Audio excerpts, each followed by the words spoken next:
Okay, let me do one other thing here. Let me do that, in case I gotta run away real quick. Okay. So basically, this concept came about as I was trying to finish up one of my extension course lessons. And I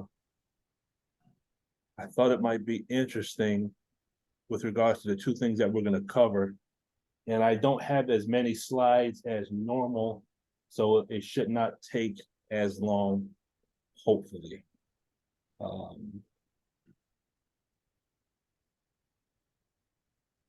Parable of the heart. Okay. So I wanted to start with this verse. In the name of Allah, the Beneficent, the Merciful, says, surely Allah disdains not to set forth any parable, a gnat, or anything above that. Then as for those who believe, they know it is the truth from the Lord. And as for those who disbelieve, they say, what is it that Allah means by this parable? Many he leaves in error by it, and many he leads aright by it, and he leaves in error by it only the transgressors. Now, for me, this ayat has special significance because when one of the first introductions to Islam that I had was actually 3 years prior to seeing the minister at my college in 1990. But I was at a bookstore. I used to always hang out in the bookstores in the New Age sections, reading books on astronomy and different subjects dealing with, astral projection and things like that. And not trying to sound spooky or nothing like that, but it was like this voice kind of pointed me in a direction to go to this area of books. And it was the shelf that had all the Bibles on it. And I was directed to one book in particular. And I reached down, I picked up the book, and it was the Holy Quran. And if I'm not mistaken, when I opened the Holy Quran, which was my first time, I never even knew what the Holy Quran was. This was either one of, or this was the first ayah I ever read when I read the Holy Quran. And the reason why I'm using it today is that, to me, everything in the universe is a parable. Does that make sense? Mm-hmm. Okay. Yes, sir. Everything is a parable. And when you look up the word parable in Arabic, the Arabic word is mathala, mathala. And the word mathala means to represent something through sketching, through painting, to represent something graphically, or to represent it as a sculpture. Mm. And when you understand sculpture and pictures, then you understand also the concept of what's called a demo kit. Mm-hmm. So a demo kit in the language of Scientology has ARC, or is the equivalent of the Arabic word mathala, which means parable. So everything in the universe is a parable, meaning everything in the universe is a communication to teach us about Allah, ourselves, and the different levels of math and science that exist in the universe. Does that make sense? Yes, sir. Okay. That is Surah 2, ayat number 26. Surah Al-Baqarah. So there's two things we're going to see if we can cover today. And then the third thing, God willing, we might cover at another time. We're going to go to what's called the parable of the heart. And we're going to use the heart as a demo kit to understand the relationship between the analytical mind and the reactive mind. Then we're going to look at Ohm's law, but we're going to look at it from a perspective that we haven't looked at it before. There's a study in Scientology called the ethics course. Mm-hmm. And there's a concept called ethics. There's what's called in ethics and out ethics. And in Ohm's law, I was blessed to see how this one concept in physics can be used to help us gain an understanding as to why we cannot manifest things in our universe. Does that make sense? Yes, sir. And then God willing, when you look at the different diseases of the heart, I was gonna compare the different diseases of the heart to show the different ways that the reactive mind actually affects the pre-clear. So that part 3, we might do that next Sunday, God willing. I will try to get through part 1 and part 2 tonight.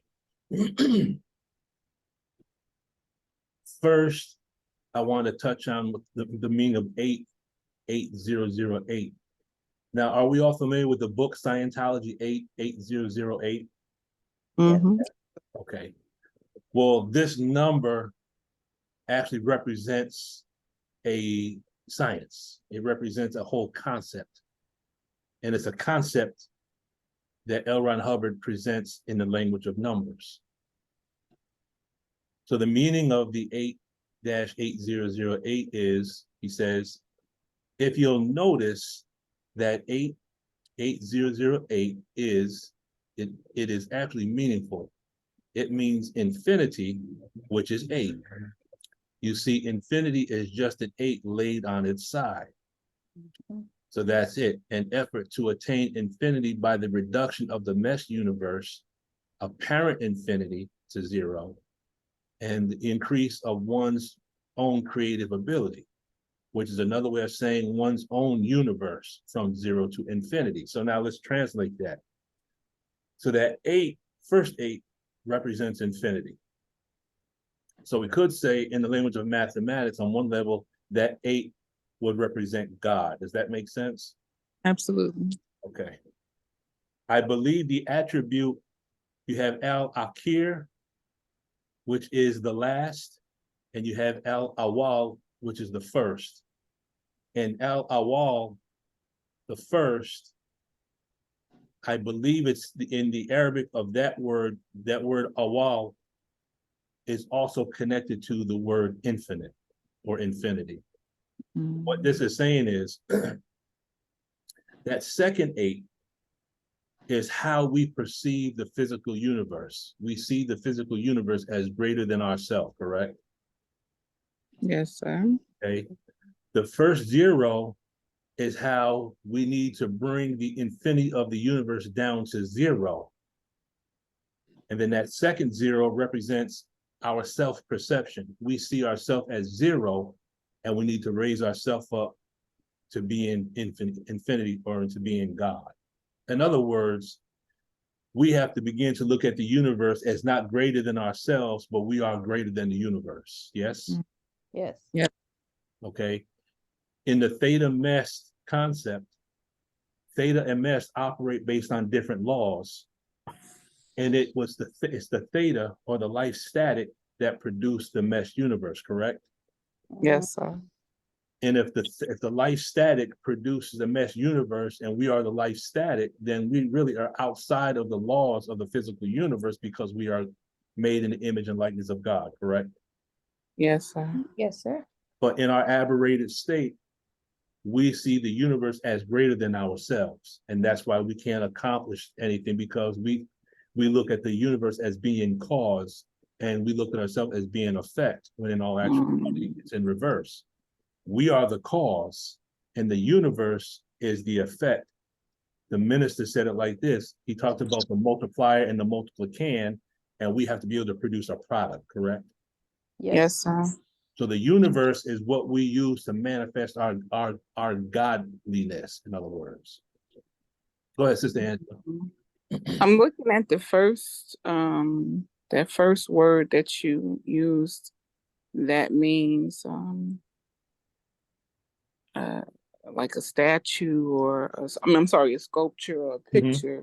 And even looking into how we started this conversation, because when I first saw, of course I have the book, but seeing it on the screen today, I just seen 3 8s and 2 ciphers, and that to me represented the 24 scientists. Okay. And that 8 alone, appears to be the master. Mm-hmm.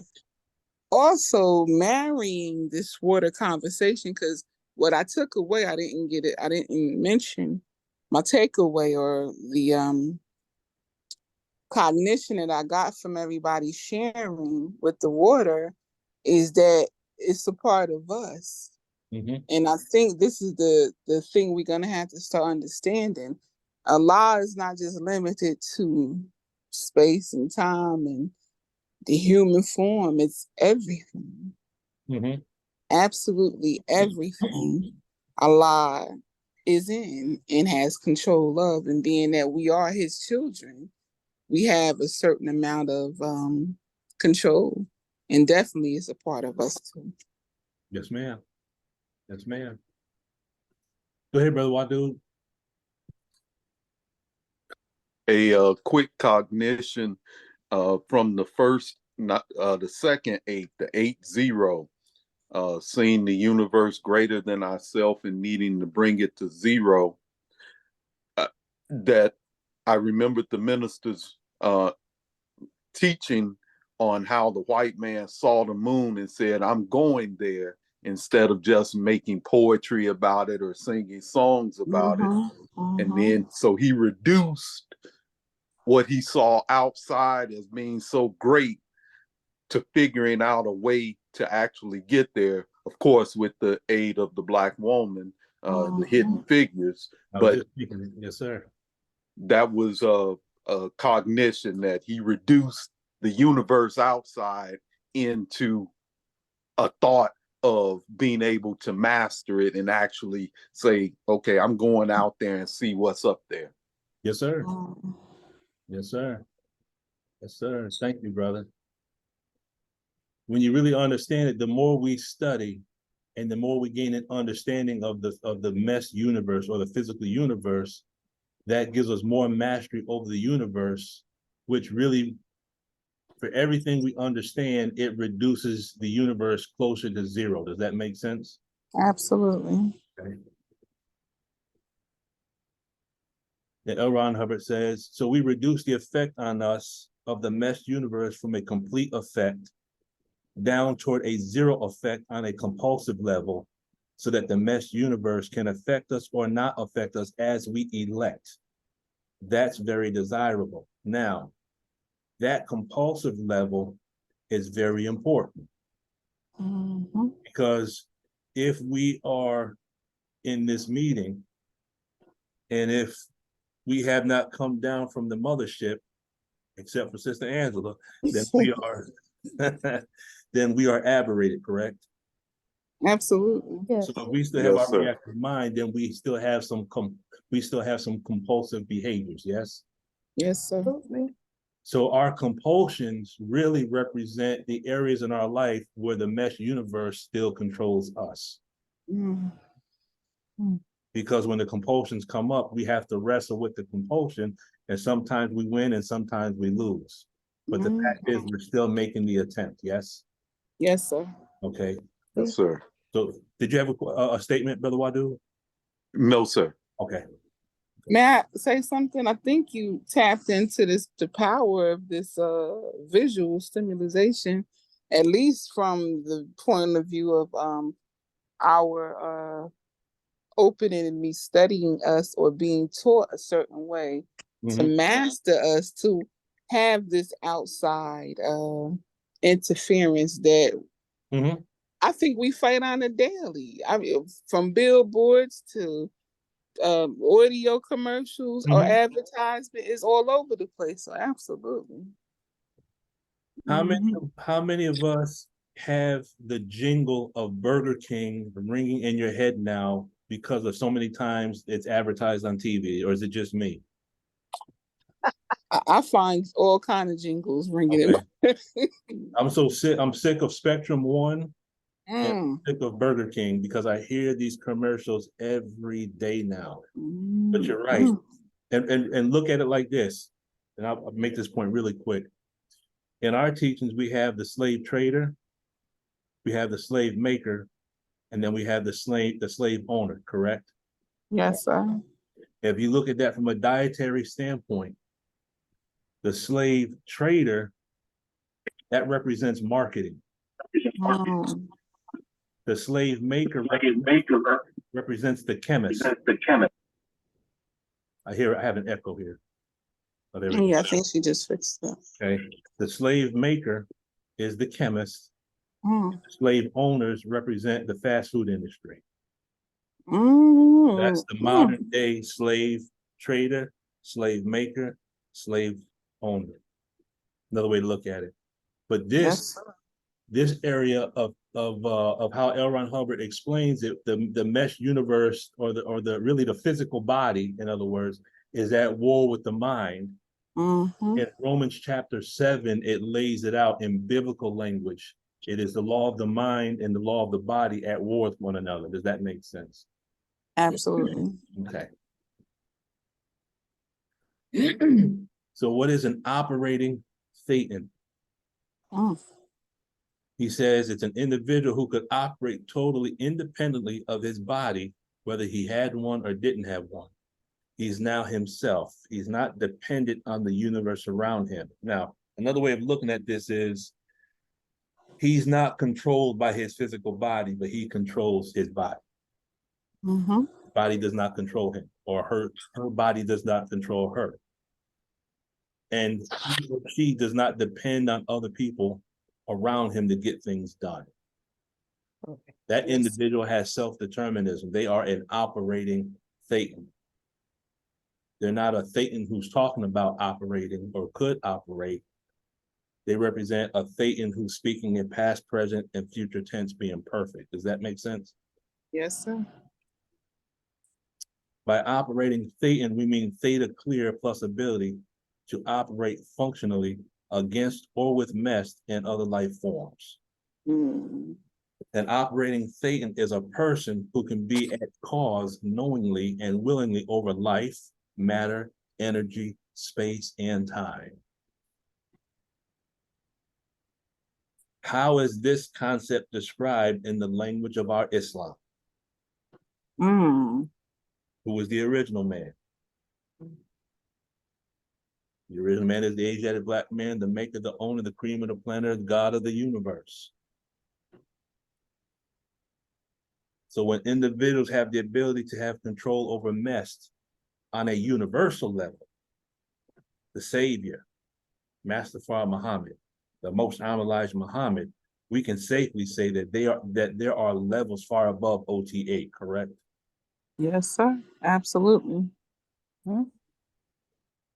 So I haven't heard, this is not taking anything away from the Church of Scientology, but I haven't heard anyone speak about what makes rain, hail, snow, and earthquakes yet. Come on now. No one else. Oh, what else? No one else. I mean, I love the tech, and I would never speak against the tech. But in our lessons, it says, what makes rain, hail, snow, and earthquake? That's the level. I don't know what OT level that is, but that's the level I'm going to get to. That's a clear. You know? So that is control over the mesh universe. Okay. Far beyond OT8. But they already have other OT levels in place, but there's a certain process that will allow them to open those other levels at a future point in time. Right. Now, what is the reactive mind? Mm. He says, I can tell you its exact anatomy for the first time. Now, this is coming from a course called The Factors. Okay. I'm currently trying to finish up. There's the thetan in a body laid down by a command, which was to be resisted by the mesh universe or another being. And then, as that command or order is resisted, it piled up a quantity of energy, which had as its basic command to do something which was not done. In other words, the mesh body is supposed to be the servant of the thetan. We're supposed to use this body to exist in this three-dimensional time to accomplish our purpose while we're here on this planet. Does that make sense? Yes, sir. Okay. We are supposed to control the body. We are supposed to be cause and the body is effect. But because of our sojourn here, our body is cause and we have been made the effect. He says, and then you add other beings making commands and laying in the deposits of energy which had do something that is not done. Then he says fail, fail, fail. Okay. So we're trying to get our physical body to align with us, but our body is at war with us. Does that make sense? Yes, Yeah. sir. Okay. The body wants to control us, and we're trying to control the body, and that is the jihad that we have at this moment. In this is a cycle of action. So first, the Thetan is given a command to the mesh body. Next, the mesh body resists the commands of the Thetan. So we there's certain things we want to do. Oh, I'm gonna get up, I'm gonna start working out. I'm gonna get to one meal every other day. Sounds good, right? I'm gonna get a gym membership. Mhm. I'm gonna walk every day. I'm gonna do 100 push-ups every day. The mesh body resists that like a champion, doesn't it? Yes, sir. Yes, sir. Yes, sir. So the mesh body is saying, okay, I want to see you do it. So this resistance builds up or accumulates. Over time, the mesh body gains control over the Thetan. So now we ain't working out. We ain't going to the gym. We're not eating one a day. What happens to the willpower? Disappears. It disappears. Our willpower fails, fails, fails. Mm.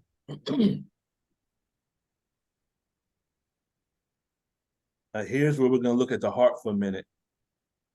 In this picture, I want you to notice something. Can you see my pointer? Yes, sir. Okay, you see where it says tricuspid valve right here? Yes, Yeah. sir. Okay, over here, this is called the aortic valve, but it's also called the bicuspid. So Mm-hmm. in the word tricuspid, you have the word 3, correct? Mm-hmm. And in the word bicuspid, you have the number 2, correct? Yes, sir. Correct. Okay. I have a correction, brother Lukeman. What's up? The bicuspid is that mitral valve. Right here. No, right On over top your of the aortic. aortic valve. Well, I'm just going by the diagram. Well, you had said that the aortic valve's other name was bicuspid. Oh, no, no. It's the The tricuspid is here. Mhm. The aortic right here is the bicuspid. that's what I'm offering to offer a correction, is that the aortic is not really a bicuspid. The mitral valve, which is Okay, you're right. Yes, sir. Thank you for that correction. Yes, sir. Yes, sir. Because these are going out. Yes, this is the tricuspid over here, and I have been corrected by one of the experts. Thank you, brother. praise belongs to Allah. Yes, sir. My cardiology is rusty. I'm sure you do this on a regular basis, brother. Yes, sir. So I yield to your expertise. But here's a little mathematics for us to consider. Different picture, but it's still a picture of the heart, correct? Yes, sir. Now, Yes. for those who know the answer to this, because we covered it before, do not give up the answer. I want this for those that have not heard this before. What number is in this picture? 19. The number 19 is in the structure of the heart. You see it? Mm-hmm. And then when you add the 3 and the 2, you get the year 1932, correct? Yes, sir. What's the Wow. significance of 1932? That's Minister came in. Huh? well. That's Master when Farad Muhammad. What about him? he was teaching. Well, specifically, 1932. Master Farad Muhammad came to America. No, no, that was 1930. Wasn't that when the That was minister was born? 1910. When he first came, he made himself known in 1930, and he Mhm. was teaching the Most Honorable Elijah Muhammad for what is it, 3.5 years? Mhm. 1932, that's when the minister was, his mother carried him, that she tried to abort him. Yeah, Three times. that's a important point in our history.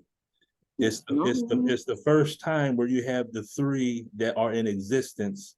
Two are manifested and the one is still hidden in the darkness. Right? Go ahead, Sister Peggy. Okay, I'm not familiar with how you obtained 19 from that photograph. Okay. If you look at the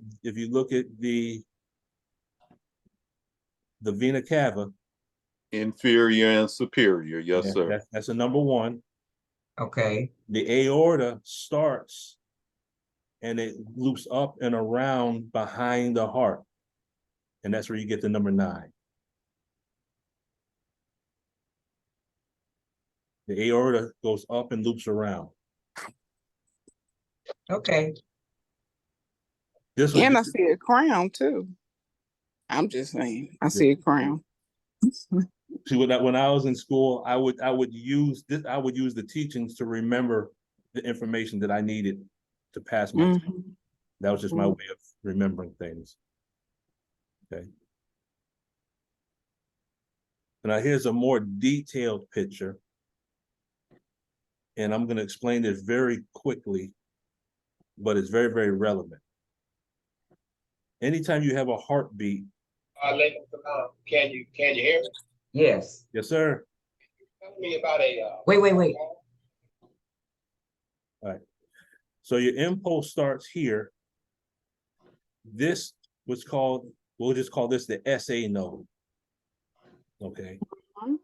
It sends a command to this point, and that's called our AV node. This sends a command here. This AV node sends a command down and causes the heart to beat. Go back. Okay. So you have one point giving a command, another point receiving the command, and then doing the work. Does that make sense? Yes, sir. I'm going to keep it very, very basic. So it's like, what is the meaning of captain and lieutenant, right? Come on. The captain is one that gives the commands. The lieutenant, enforces it. say again? Oh, go ahead. I just said the lieutenant enforces it. And basically he passes it on. So that's a principle. Right. But now I'm sharing this because this can be used as a demo kit to explain something else about us. Okay. You could say SA stands for the self-accusing spirit. Okay. Doesn't the self-accusing spirit give us commands? Oh, yeah. And then if we hear that voice, the minister says a guide, reproves, and teaches about the things we need to know, correct? Correct. Yes, sir. But if we don't adhere to that self-accusing spirit, what happens? We murder the messenger of God. And we're causing problems. Right. Well, when these two nodes, when this is producing a command and this one is not listening, that's called heart disease. That's called heart disease.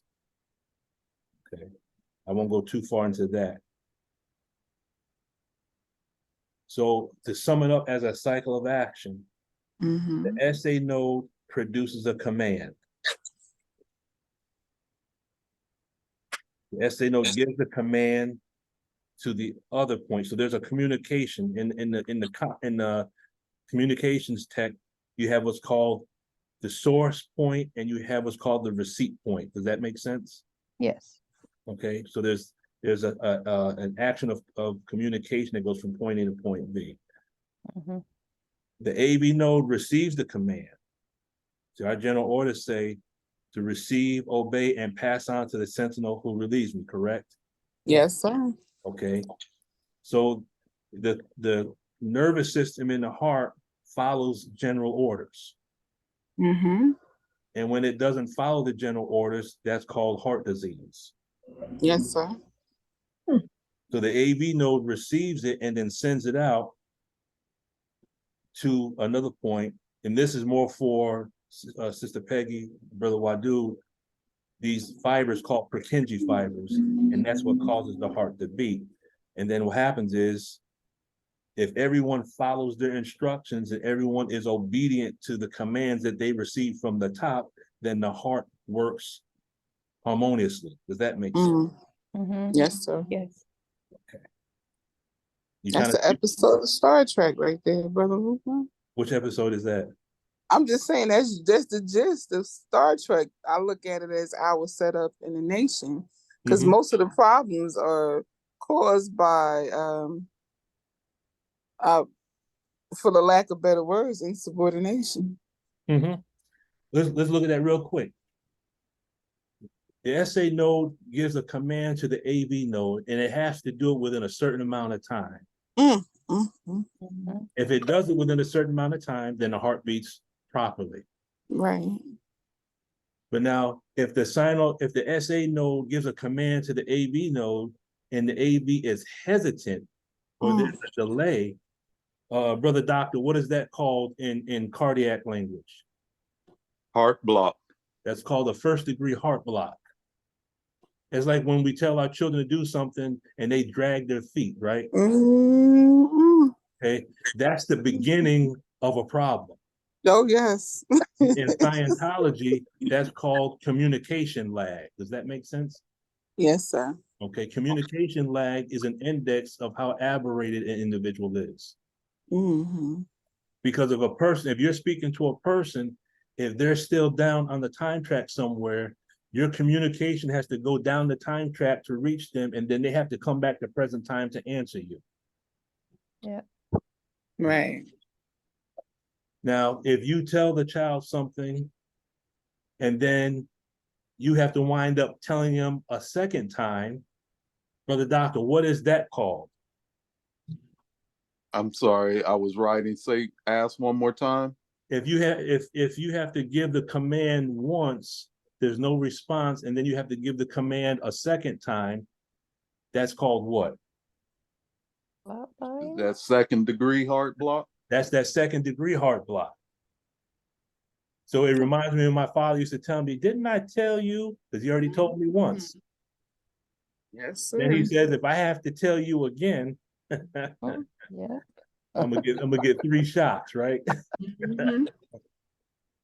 But then now, if the SA node is firing and giving commands to the AV node, and the AV node is doing what it wants to do, and there's no harmony in there, Brother Doctor or Sister Peggy, what is that called now? That's complete heart block. That's called a third degree heart block. So there's no harmony. We could say this is 3 levels of marriage. We'll save that for that's another class. Right. But now, after you get past a third degree heart block, when there's no communication, everyone is talking and everyone's doing what they want to do. Now, Brother Doctor, what is about to happen now? That's called what? Ventricular. It can devolve into cardiac arrest, but ventricular tachycardia can occur. A number of different VFib, VTAC. VFib or VTAC, yes. In other words, the heart is going through a lot of work, but it's not producing any outcome. Mm, It's like a person who talks a lot and they do very little. right. Okay. So in other words, what I'm saying is, as we study science and chemistry and biology, biology being the fifth dynamic, chemistry kind of fifth and sixth dynamic. In these are lessons. These are like pictures. These are parables. These are demo kits where Allah can teach us about things going on in our own self and our own homes by studying creation. Does that make sense? Yes, sir. Okay. So when there is agreement between these two nodes, there's adequate blood flow. When there's agreement between husband and wife, there's life. When there's agreement between parent and children, there's life. When there's agreement between believers, there's life, correct? Yes, sir. Okay. So when everything is in harmony, this produces a heartbeat. So you have matter, which is the heart muscle. You have energy, which is the electricity. You have space, which is the pathways where the communications take place. And then you have time, which is a factor. He says the thetan can get up to a point of command where no circuit goes into action. A circuit starts into action, and then the thetan, without using any energy whatsoever, says, be still. And believe me, it's still. It reminds me when Sister Ava said, when we're fasting and the stomach wants food, and she says, you have to say to your stomach, peace, be still. I am God. Does that make sense? Makes sense. Absolutely. Yes, sir. We have to take control of our mess body, and That's not right. vice versa. So if you change any one of these 4 elements, you have what's called heart disease, which translates into the language of Scientology called aberration. Okay. So with regards to heart muscle, that could be damaged or injured. The electricity in the heart, that's a damage to the communication. That's a different type of heart disease. When the pathways are damaged, that's another type of disease.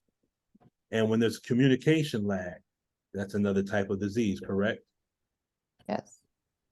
Each one of these areas can show the damage between 2 individuals, 2 believers, 2 family members.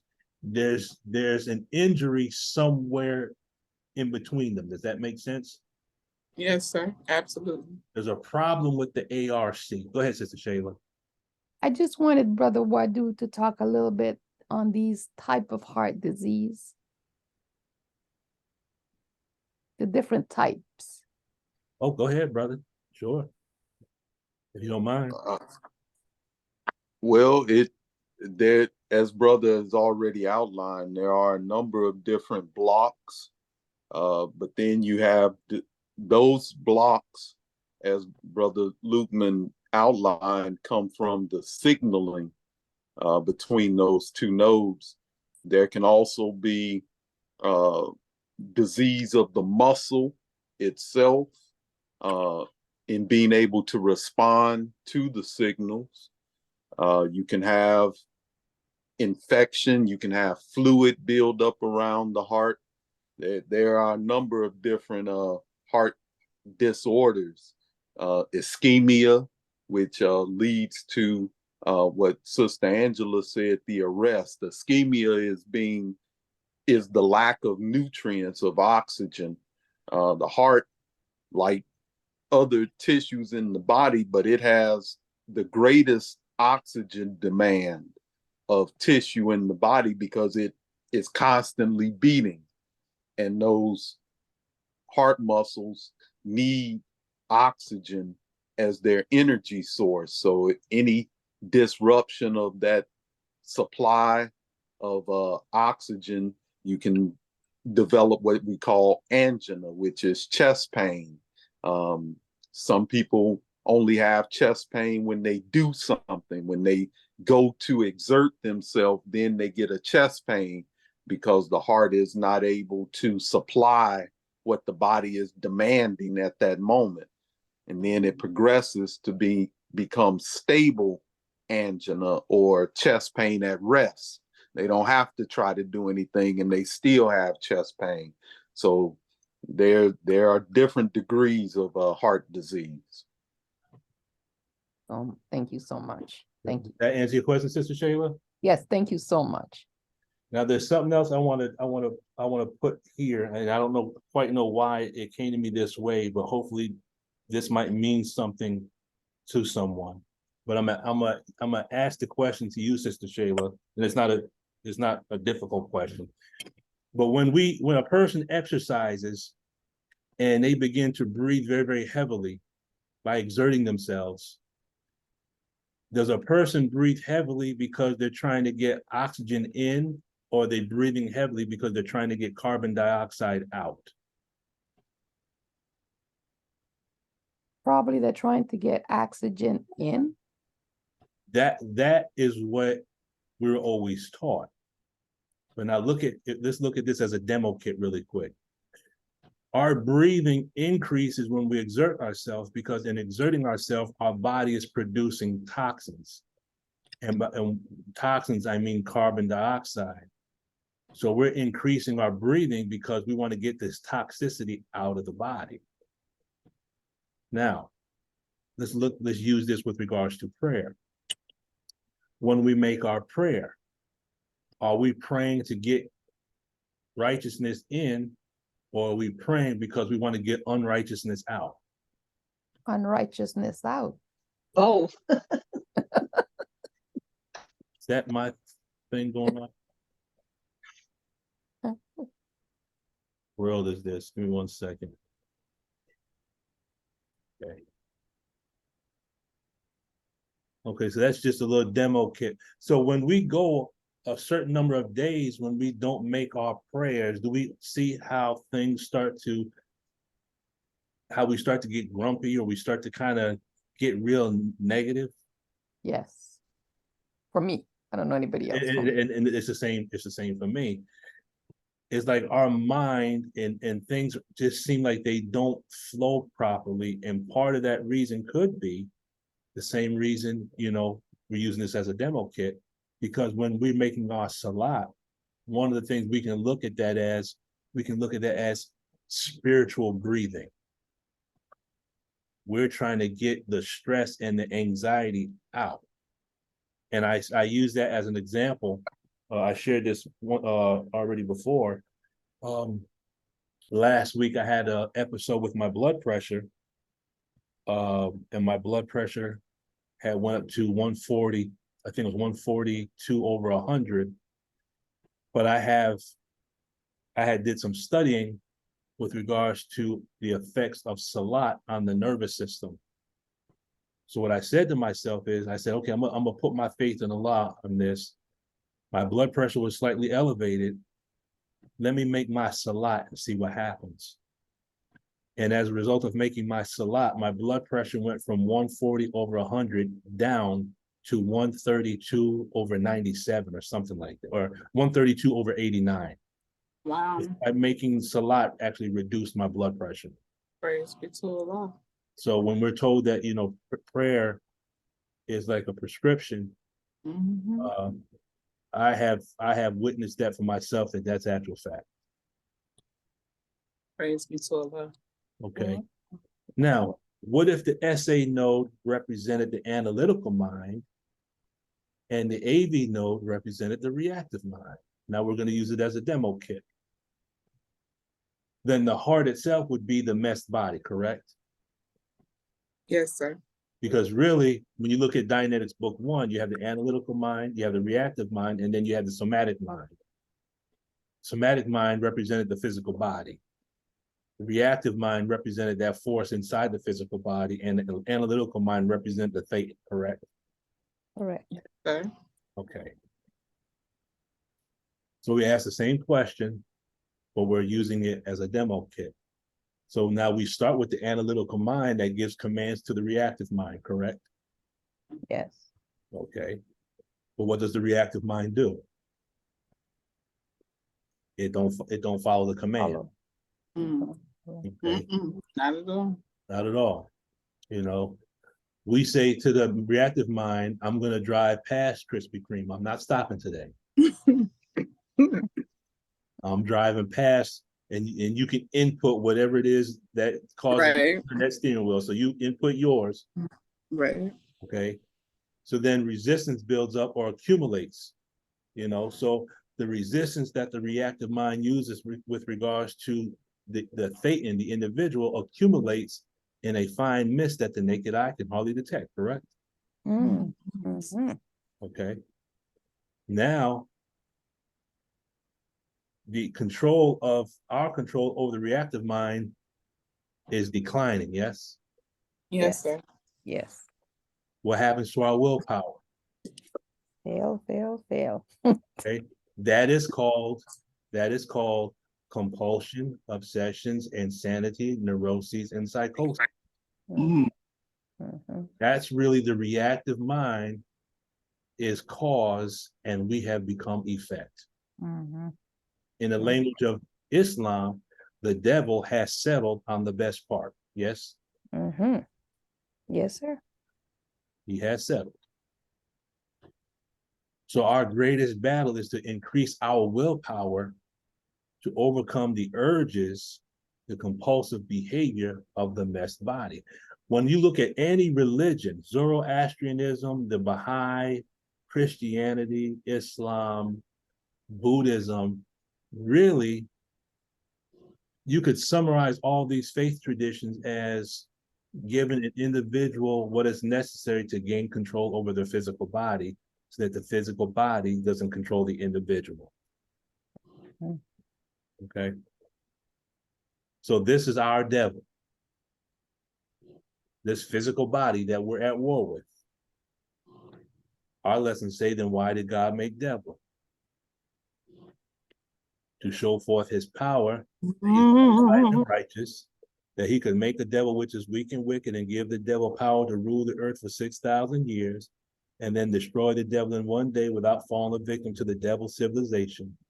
Otherwise, to show and prove that Allah is the God always has been and always will be. Now, you can use this as an equation. Now, I'm going to use it as an equation pointing towards myself, but you can follow along and input your data into this. Why did Brother Luqman make a devil? Talking about me now. I have to show forth my power, that I'm wise and righteous, that a devil could be made, which made me weak and wicked, and that devil has had power over this earth for a certain number of years. But now I have to destroy that devil in one day without falling victim to that devil civilization. In other words, replace the word devil with reactive mind. So I was given my reactive mind to rule over me for a certain amount of time. Now I have to destroy my reactive mind without falling victim to it. How else can I show and prove that I'm God unless I have the ability to gain control over my reactive mind and my messed body? Does that make sense? Oh, absolutely. Beautiful. Ohm's law. And this won't take nearly as long as that. Ohm's law as a demo kit. We did this once before, but we're going to attack it from a different perspective. What is Ohm's law? Okay, basic Ohm's law, as you can see this diagram, you have a battery, you have a switch, you have a wire that connects everything to the light bulb, and when you close the switch, when you close the gap, the lights come on, correct? Yes, sir. Hint, hint. When you close the gap, the lights come up. Okay? Yeah. And really, what this represents is the battery, when you deal with the physics, that's what produces voltage. Okay? Then you have that little green squiggly line, that's the resistance of the wire. The arrow represents the current. So the current is what flows through the wire. The battery is the pressure that pushes the current. The resistance works in opposition to the flow. Does that make sense? For every action, there has to be an equal and opposite reaction, correct? Yes, sir. Yeah. Okay.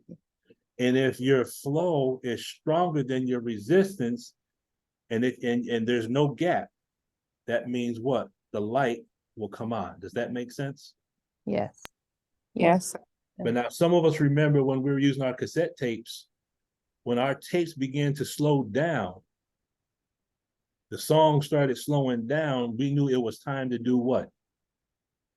clean out the stuff or, yeah, clean out the head of the cassette, or get a new, or get a new one, we had to get new batteries right? because the pressure, the voltage was decreasing and the resistance was becoming greater than the voltage. And when the resistance gets stronger, everything slows down, correct? Get it. Yes, Yes, sir. The Yes. same thing happens with our mind. As our reactive mind gets stronger, what happens to the analytical mind? It slows down. mhm, Okay. yes. So this is just a quick summary of what this is. But can you see how this represents Islam? The battery represents the teachings. The Honorable Minister Louis Farrakhan says that desire feeds the will, correct?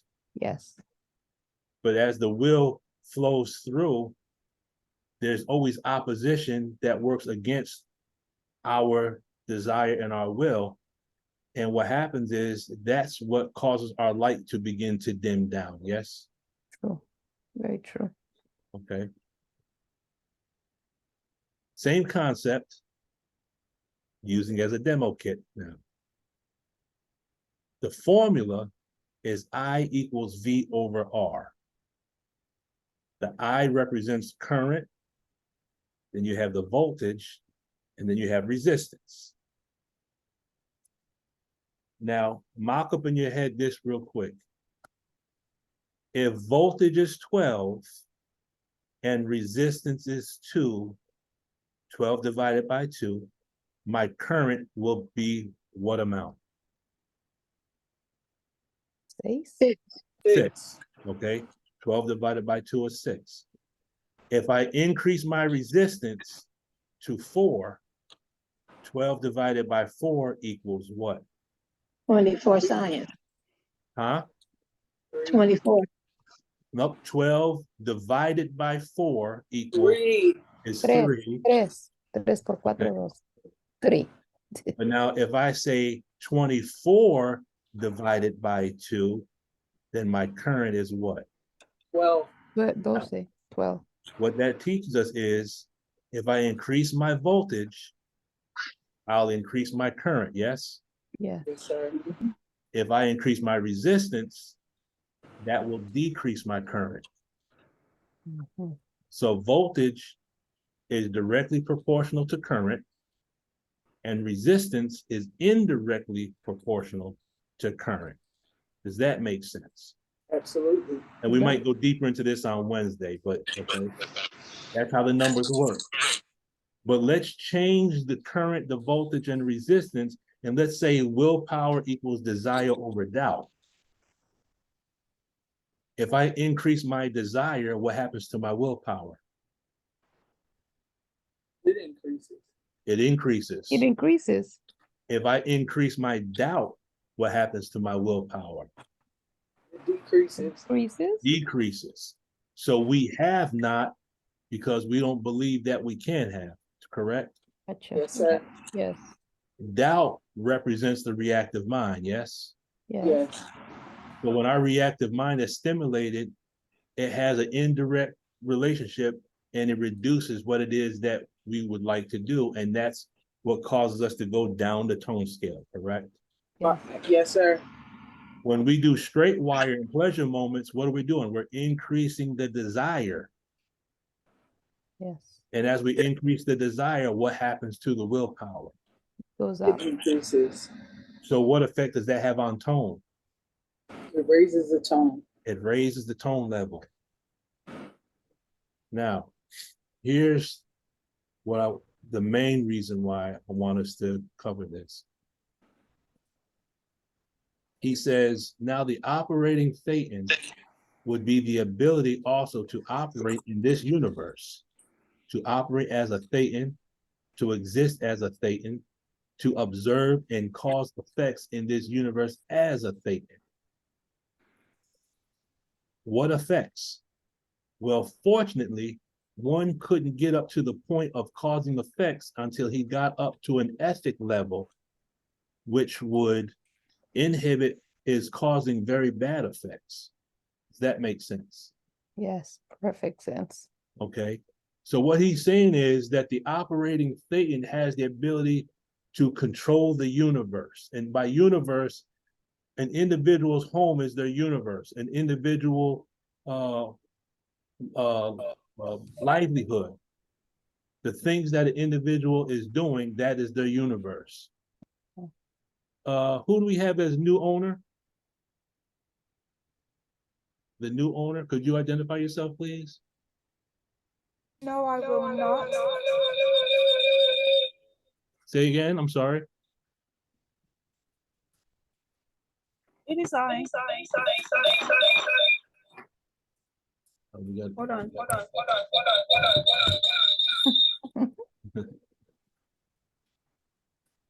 Is Tanya? Is new owner still here? Okay, we'll keep it. Yes. Can you Yes. hear me? Yes, who is this? Is Tanya? Oh, Sister Anya's new owner?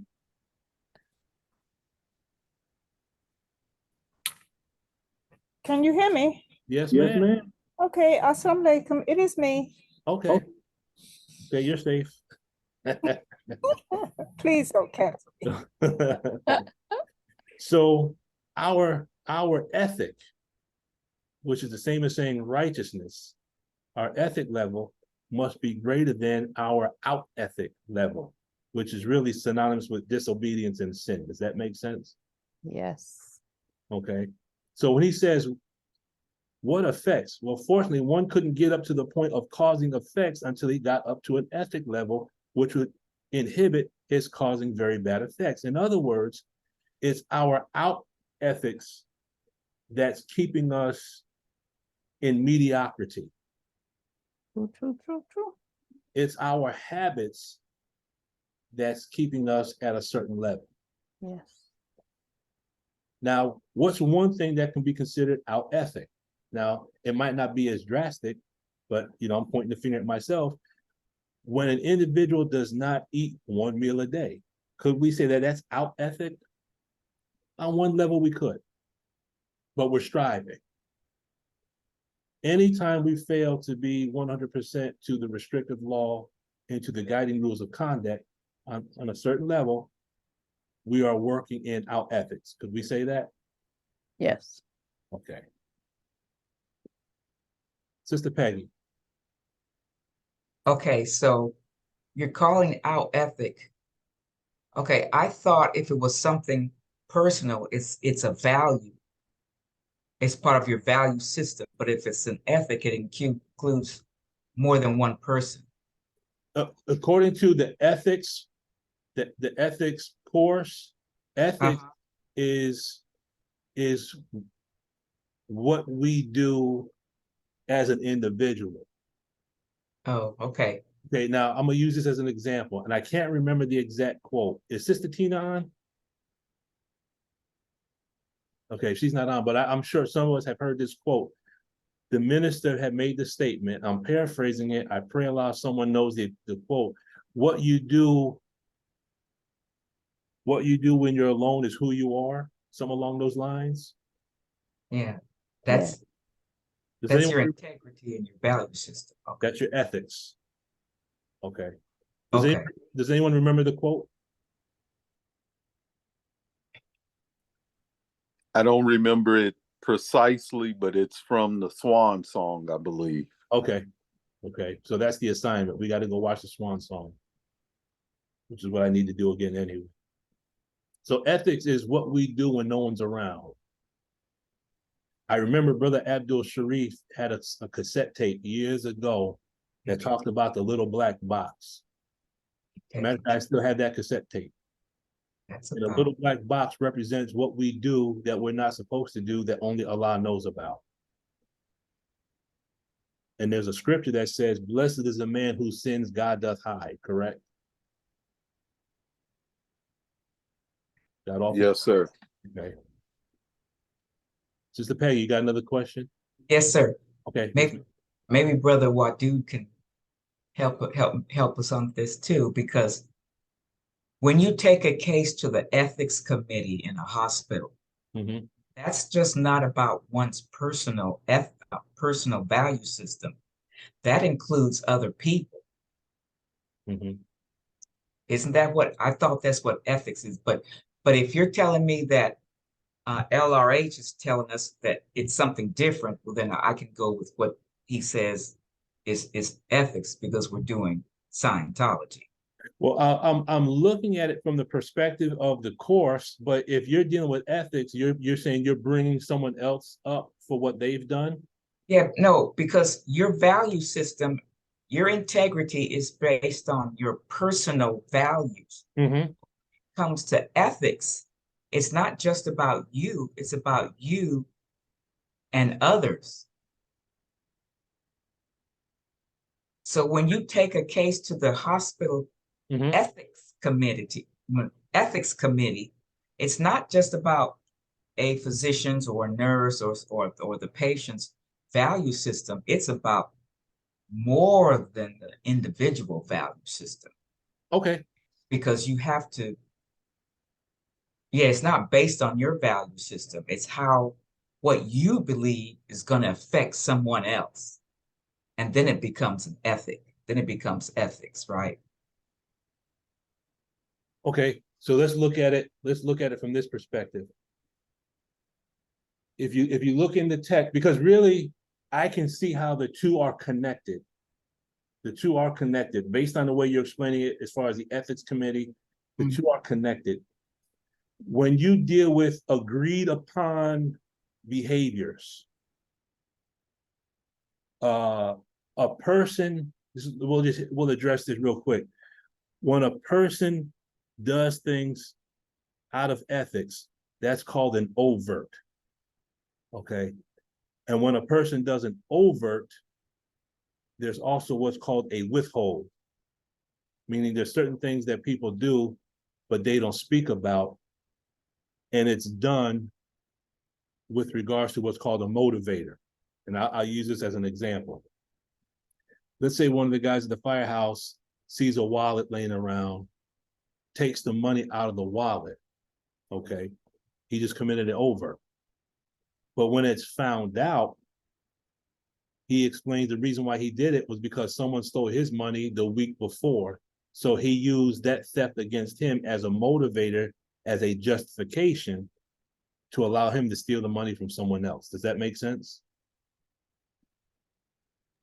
Yes, sir. Okay. All of that is involving ethics. Okay. Okay. Go ahead, Sister Shayla. Thank you. No, you're very welcome. I think you explained it very well, but Sister Peggy, I know in this instance what LRH is getting at, that for you to be an operating Thetan, you have to consist and taking action. It consists on taking action on yourself. Yes. It is a personal thing. When one is ethical and have your ethics in, it's by your own determinism. Mm-hmm. And it's done by yourself. Nobody put ethics in. You put your own ethic. That's the level to be an operating Thetan. Like somebody don't have to write you up. You write yourself up, or you see it. You said, this is wrong. I'm going to correct this. That's what he's talking about, really. Not being police. You know, some people don't break the law because they're afraid. It's in our law. It's in our restrictive law. We don't break the law, not because we're afraid, but because we love the law, because we know it will elevate us. And that's all ethics is in this instance, is living the law 100% within yourself. No police. And then there's a group ethics, and there it goes on. Right. In the language of religion, it's like there are those that follow the Mosaic law, but they follow the Mosaic law out of fear of being punished.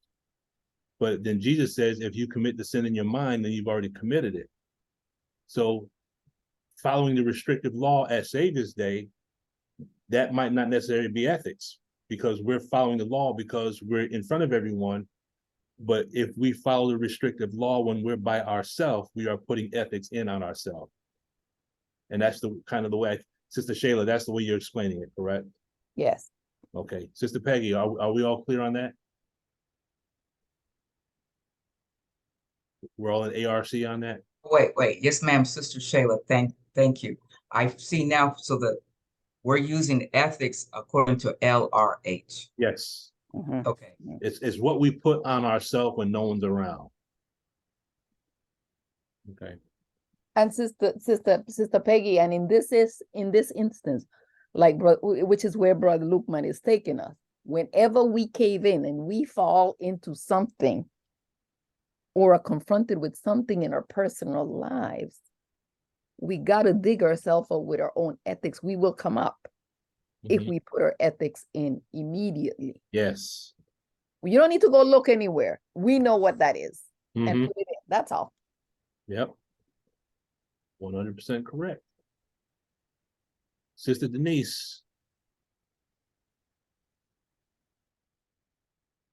As I was listening, boy, this is some good stuff right here. As I was listening to you all, I was the self-mastery. I was thinking this is part of self-mastery, in order to become the cause and not the effect. It is when you see it, and as Jesus say, if it's in your mind, and you can't stop it right there in your mind, or if it's in your heart, and you can't stop it right there. You have to go on and commit the act instead of dealing with it right where it started inside of us, inside of our mind and our heart. This is I'm not sure if this is all what we're talking about, but as I was listening, I was thinking that this is the part of self-mastery, and if we see that as that, then I guess the law, you'll love it, because it's like we can spot when stuff ain't right with us, okay, and or when we're about to go there, wherever there is inside of all of us, and we're able, as Jesus said, to stop it right there, to release that thought. I'm not sure if that coincides with what L. Ron Hubbard is saying, but from what I'm listening to, and this stops a lot of heartache, the self-accusing spirit, but to be able to deal with it when it comes, where it's not, where you feel ashamed, but this has to be because you're striving to be upright. And I'm glad the minister put strive in there. Because sometimes we don't make the mark, but to know that at A, plus B, and what it equals when we do it exactly like that, to be able to just halt the thought, to be able to halt it right there, and then when you do that, to me, it's like you're stopping aberration from coming, the guilt, then that poor little heart has to deal with it, and your mind can't go to sleep at night, all that kind of stuff. So that's what I was thinking as you all were talking about that process of using the heart, or using it as a demo kit, the heart. Yes, sir. That's all. Thank you. Thank you. Well, isn't that really what Jesus did when he was tempted by the devil? Yes. Because the devil said, turn these bread to stone. Jesus said, man shall not live by bread alone, but by every word that proceeded out the mouth of God. So now the devil goes to the next phase. Cast yourself off the temple so that the angels will come and catch you, lest you dash your feet against the stone. Jesus said, thou shalt not tempt the Lord thy God. And then finally the devil said, if you bow to me, I'll give you all the stuff that you can see. He said, get thee behind me, Satan. So Jesus was talking to his reactive mind. And every time the reactive mind every time that whispering devil whispered into the heart, Jesus had a response for it to shut it down, correct? Yes. You know, when you look at turning bread to stone, you know, to me, the way I perceive that parable is turning bread to stone means when we begin to consume certain things or do certain things that we know we have no business doing. We know it's wrong, but we convert it, and that's called justification in the Scientology tech. It's called deceptive intelligence in our language. We make evil fair seeming to justify it so we can make an excuse for doing it. And then casting ourselves off the temple means now that we have justified justified the sin in our mind, we now have to go to a location. We have to put ourselves in the environment in order to engage in that behavior, correct? Correct. And even That's when right. we justify the thought in our mind and we put ourselves in the environment, we then have the final choice. Do we submit or do I just turn around and walk away? So to me, that's an allegory of what we go through every day. Yes, sir. Go ahead. Every day. Every day we go through it. You know? Go ahead, Sister Shayla. Brother Lukeman, this is my last thought. It's so beautiful how you just put that, because I believe that this is why the minister put us on Dianetics. Here is the kicker that we must understand, believers. When we get our ethics in, we tend to beat ourselves down. Nobody beats us up like we beat ourselves. The minister saw us struggling and wanted to do the right thing. One of the reasons we don't always come up is because our reactive mind is running the show. Mm-hmm. In ethics is so beautiful because it is the restrictive law. Mm-hmm. But it gives you certain mechanisms to put in place. Yes, ma'am. But dealing with the reactive mind give us an upper hand with our ethics. I just wanted to say that. Because sometimes you'll get your ethics in, but we continue to beat ourselves up. Mm-hmm. And when we beat ourselves up, we go down the tone. Mm-hmm. And sometimes we're so, in Scientology language, they call it, we're so cave in that we can't shoot back up. We go out the door and says, I'm not coming back to the mosque. That's ridiculous. But we do that. Mm-hmm. So just be aware that your reactive mind, if you're doing it, if you are striving and you're doing these things and you still don't measure up, just know that that's not the God in you. That's the reactive mind in you running the show. So that's when you run to your study guides and you eat it up, okay? Mm-hmm. Thank you. Yes, ma'am. Yes, ma'am. And along that point, just for us to keep in mind that, first of all, we're not perfect. We're gonna fall short. The minister said that when we find that defect, apply spot remover, correct? Mm-hmm. Mm-hmm. Now, what would be spot remover? The Most Honorable Elijah Muhammad says that every time we make our salat, don't we wash away the sins from that salat to the previous prayer that we made? Yes, right. Because it wasn't a mortal sin.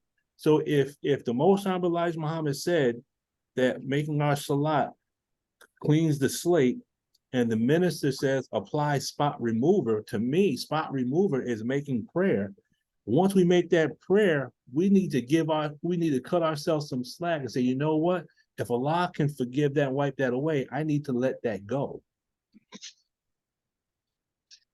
Go ahead, Sister Ani. Yes, sir. Assalamu alaikum. The conversation makes me think of the Holy Quran where it talks about the witness and the driver. Yes, yes, yes, yes. And the self-accusing spirit. Yes, ma'am. And different scenes from the Matrix. And so if ethically is when we decide that we, you know, when we've gained control of ourselves to the point where when doing wrong is no longer desirable in our minds, that we want to do right, not because we fear punishment, but because it is right. I'm by myself and I don't care that I'm by myself. I'm going to do right anyway. It's when we've reached a level where all of those nagging voices that come up, and I'm likening that to the driver. And I may be wrong in that, but I saw the driver as more closer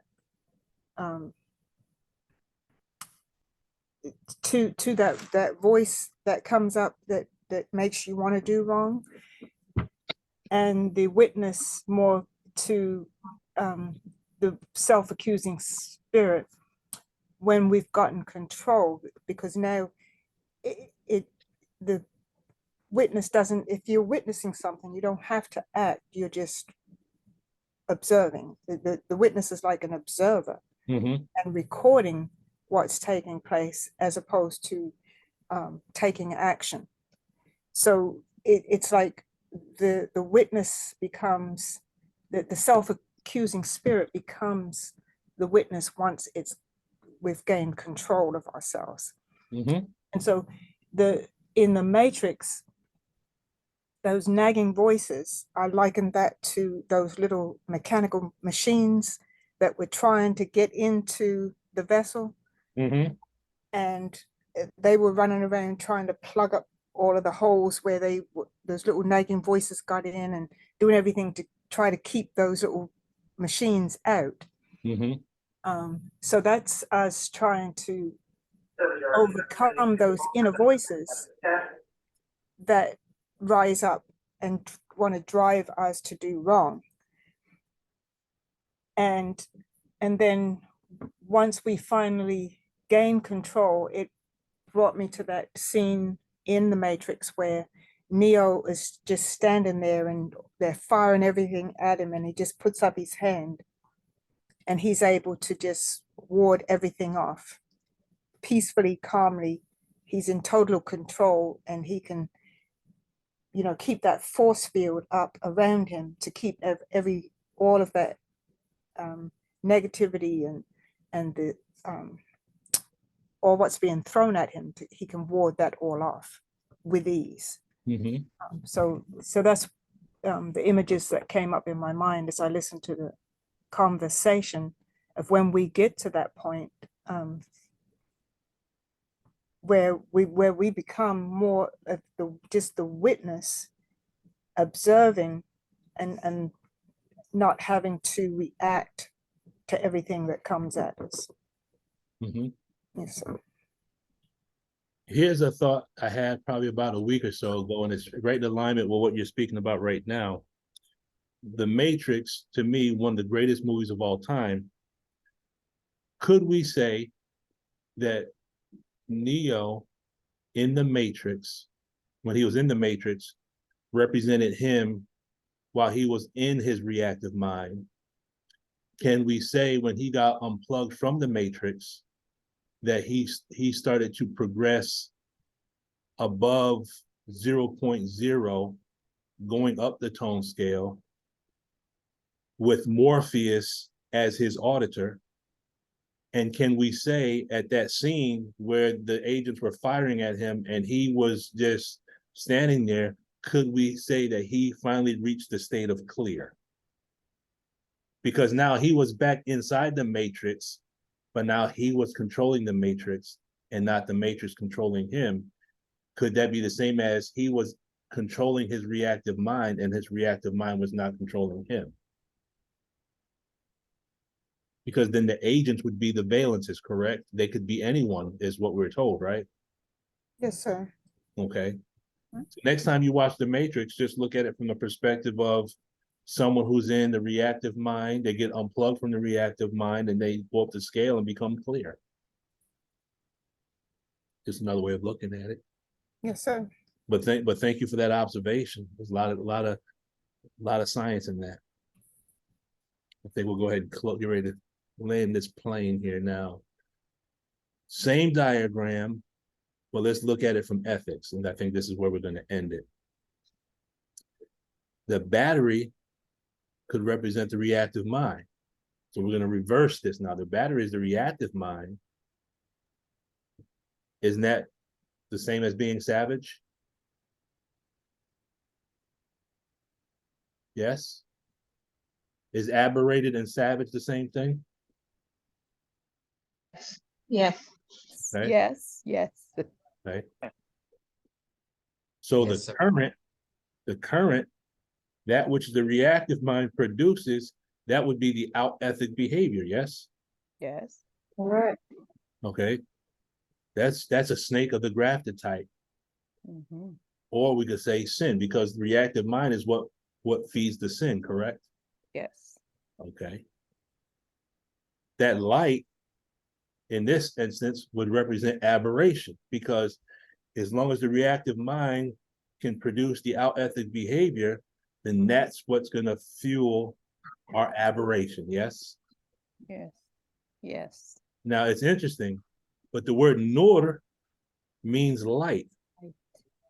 But if you look at the phrase Sheikh An-Nur actually means the devil. Because the devil transformed himself into the light, right? Yes, sir. When the devil transforms himself into light, isn't that the same as deceptive intelligence? Yes, sir. Making evil fair seeming? Yes. Yeah. So if we have the aberrated mind that's promoting out ethic behavior in order to keep the light of the devil lit, what is it that has to increase in us to make that light go out? That has to be resistance, which would be our ethics. Correct. So in this instance, as our ethics increases, which is the resistance, then that reduces the light of the evil that is within ourselves, correct? Correct. So our ethics is part of what's going to make God out of us. Mhm. But we have to put ethics in ourselves, because everyone's not always going to be around. And it's easy to obey the law when you're in a room full of Muslims, right? Yes. No, that's real easy. Ethics represents civilization. Mhm. Okay. Mhm. So could we say that out ethics behavior is equal to the reactive mind over ethics? So as my reactive mind increases, what happens to my out ethic behavior? It's going to increase. Yes. Yes. What happens as my ethics increases? The reactive mind goes out. Yeah. Right. The out ethic behavior is reduced. Therefore, the reactive mind is reduced. Mhm. So really, in order to get to a state of clear, one of the things that we have to do is we have to get ourselves to that state, correct? Correct. Okay. We all want to go to heaven, but we don't want to go through hell to get there. And there's no other way, there's no other pathway. You know, the minister says we want the crown, but we don't want to carry the cross. The cross, yeah. Okay. Brother Brother Lukeman. Lukeman, Yes. Go ahead, sister. oh no, I was thinking about the minister carrying his own atmosphere with him Yes. as you was talking. Mm-hmm. And you know, sometimes you might need to give them a thunderstorm, sometimes a hurricane. I was just thinking about the different types of weather Uh-huh. that carries his atmosphere, which ones he uses Yes, ma'am. in order to deal. That might be a movie epic right there. Yeah, it would be.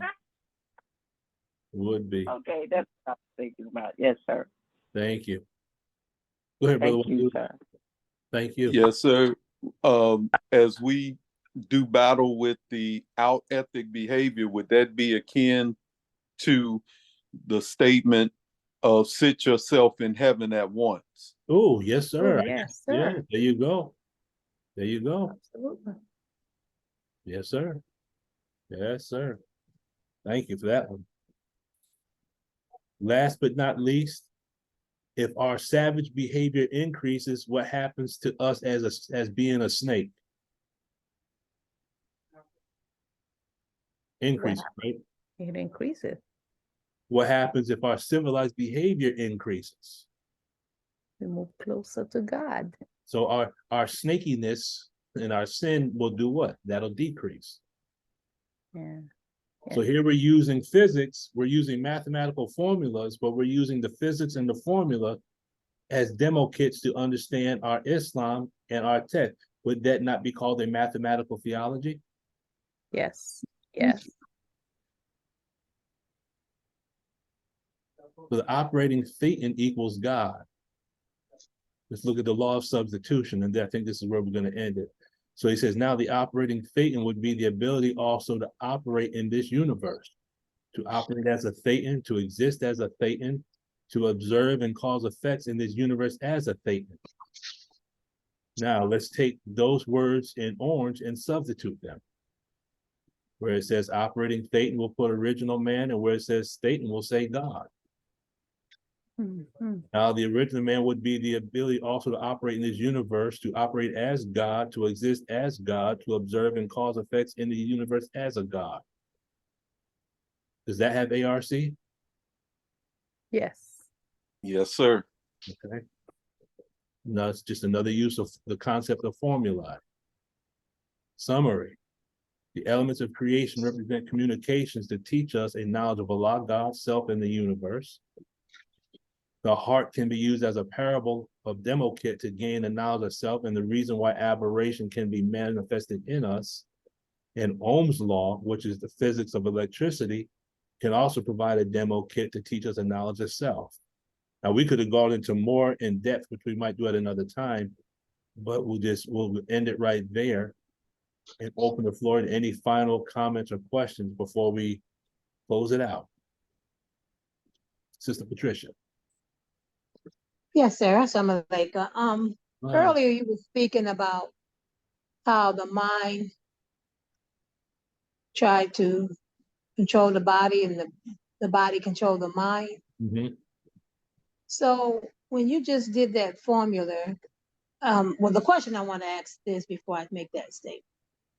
So what in Dianetics, what does that do? What do that do when you're battling back and forth with the mind and the body like that? Oh, that's the aberration. That's the really our aberration is based on the demon circuit. That's the recording that's causing the compulsions or the behaviors that we're doing that's aberrated. So the formula you just did will be will be able to correct that, right? Well, the formula shows us the structure of how those elements relate to one another. What we have to do is we have to get to a point where if we rise above emotion into the mind and thinking of God, then what we're seeing is as the voice whispers, we're looking at it and we're talking back to it, saying, peace, be still. I am God. See, if we don't rise above emotion to the mind of thinking of God, then when emotion speaks, we listen. When we rise above that emotion, we can see the voice as it's coming and we can react to it before it has any influence over us. Does that make sense? Yes, sir. Okay. Anyone else? All right, family. I thank Allah for your time and attention. I will strive to get a topic for Wednesday morning, God willing, and I pray Allah we got some case gain and some understanding from this. As always, if you have any questions, any suggestions, question or suggestions for future Zoom meetings, please send me a message in my email. I'd be more than happy to take up the topic and put together something that we can all benefit from by Allah's grace. And if there is nothing else, we will go ahead and close it out in prayer. Attention prayer. I seek refuge in Allah from the accursed Satan. In the name of Allah, the Beneficent, the Merciful. All praise is due to Allah, Lord of the worlds, the Beneficent, the Most Merciful. Master of the day of judgment, which we now live, the alone will be served, and aid do we seek. Please, Allah, guide us on the straight path, the path upon whom thou hast bestowed favors, not the path upon whom thy wrath is brought down, nor those who go astray if they have heard thy teaching. Ameen. Ameen. Ameen. Ameen. Ameen. Assalamu alaikum, family. Wa alaikum salam, sir. Allah Thank continue to bless us. Alaikum Brother salam. Lukman, Yes. Brother Lukman, Mhm. Okay, can you send the